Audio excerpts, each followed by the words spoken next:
But the second group they name are these girls that live in Nazareth in Joseph's house.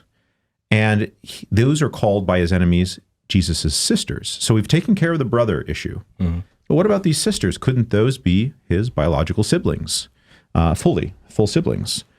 And of course, the answer is yes. I think it demands a response. They could be, until Jesus also includes them in his list of responses. He says that a prophet is without honor not only among his own relatives, brothers of a different mother, he says, but also of his own household. Now, to you and me, that sounds like normal language. But the divisions that Jesus is using here between brothers of a different mother and household, Jerome directs us that this is Jesus quoting from the book of Numbers and the divisions of the families in Israel. This is a family division that is mandated by Moses to divide people according to whether or not they are brothers of a different mother, or whether or not they are even different kinds of relatives that could be more distant. And those are called household relatives. What Christiaan Kappas is referring to is Numbers chapter 1, verse 2, when God commanded Moses, take a census of all the congregation of the sons of Israel by their families, by their fathers' households, according to the number of names, every male, head by head. For example, in verse 20, the sons of Reuben, Israel's firstborn, by their families, by their fathers' households, according to the number of names, their numbered men of the tribe of Reuben were 46,500. So obviously here, Reuben didn't have 46,500 sons. So Kappas is arguing in Mark 6:4, when Jesus talks about his sisters in his household, this refers to other non-uterine relatives distinct from his other relatives mentioned in the same verse. However, in the context of Numbers chapter 1, Moses was addressing those men 20 years of age and older from each tribe who were eligible for war, which includes the families, which then includes those in these households. So Moses is not equating all the eligible men from each tribe with individual households, but rather those in each individual household were a part of this larger number. Therefore, when Jesus refers to his sisters in Mark 6:4, he is making a distinction of three different groups of people. One, those in his hometown, including those not related to him. Two, his relatives, which include cousins and other non-uterine siblings. And three, those in his household, which would be uterine relatives living in the same household.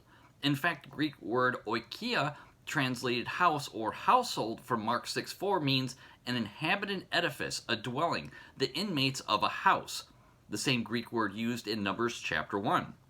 For example, earlier, Mark 1:29 reads, they came into the house or household, oikia, of Simon and Andrew with James and John, meaning it was the home of Simon, Peter, and Andrew, who were biological brothers, but James and John were merely entering their house or household. In Genesis 12:1, in the Septuagint, God commands Abram, go forth from your country and from your relatives and from your father's house or household, oikia. Notice, God is making a distinction between Abram's country, which is distinct from his relatives, which is distinct from his house or household, which are three different groups of people, each one more specific and smaller in size than the previous. Very similar wording to Jesus in Mark 6:4.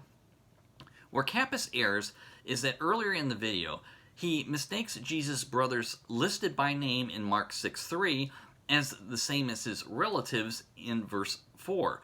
However, they are not the same group of people, since the Jew speaking with Jesus uses the Greek word sungunes, translated relatives, while Jesus responding to him uses the Greek words adelphoi and adelphe, translated brothers and sisters, respectively.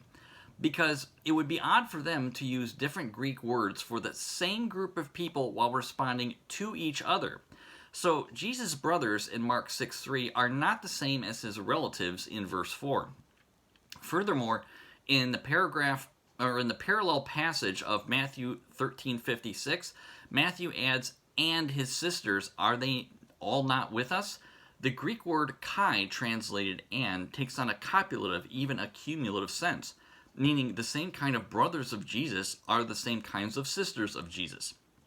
This indicates The brothers of Jesus are not different kinds of relatives than Jesus' sisters. They are the same kinds of Jesus' family living in his household. Plus, the Greek word adelphe, translated sisters, only has two meanings used in the New Testament. One, biological sisters, and two, female believers. It is also used this way consistently in the Septuagint over 100 times. Since Jesus said those in his household did not honor him, this eliminates female believers as a meaning, which only leaves one meaning which is faithfully and consistently used in both the Septuagint and the New Testament: biological sisters. Therefore, since Jesus' four brothers named in Mark 6:3 are the same kind of family members as Jesus' biological sisters in verse 4, this means Jesus' brothers are also biological. This means Jesus' brothers, James, Joseph, Simon, and Judas, are not sons of another Mary, but sons of Joseph and Mary. So regarding Jerome drawing from Numbers chapter 1, equating household with all the families of a specific tribe, he was clearly wrong, as is Christiaan Kappas. But then again, Jerome also said that Joseph and Mary were not married, quote unquote, because we don't read it, even though the New Testament states that Joseph was Mary's husband and that Mary was Joseph's wife, and it explicitly states they were married. So Jerome was wrong on this too. Click the links on the screen where I visually explain this in more detail, which I present slideshows of how we can be certain Jesus' brothers and sisters are indeed children of Joseph and Mary, including both scriptural and early 2nd and 3rd century extra-biblical sources, as well as identifying from Scripture who the actual sister of Jesus' mother is from John 19, which is Salome, not the other Mary.